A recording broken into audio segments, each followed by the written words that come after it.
Ja, danes bom podiral rekord na 100 milj.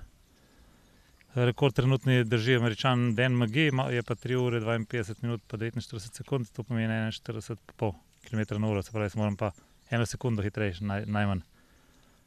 Tole tlele, kakor je krog zmerjen, se 17,5 nekaj kilometrov, pomeni 9 krogov plus 2,7 pa nekaj kilometra.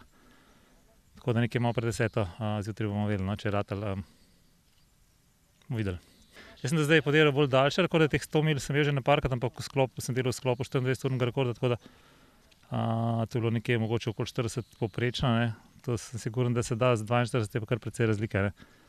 Tako da nisem čisto prepričan, no, če bo to šlo, ampak je pa mogoče z tega toliko bolj zanimivo, pa toliko bolj je bilo treba trenirati, ker sem se mogel na to pripraviti, pa to, no, nisem čisto prepričan, no, pač na treningu, ko sem malo simuliral to 2 urice, je bila kar težka, no, ampak zdaj je res, da čisto druga motivacija takole, če je ta pravi rekord, pa dobro sem spočit, tako da bomo videli, če bo šlo, ampak upam, da bo, nisem pa čisto prepričan, no, tako.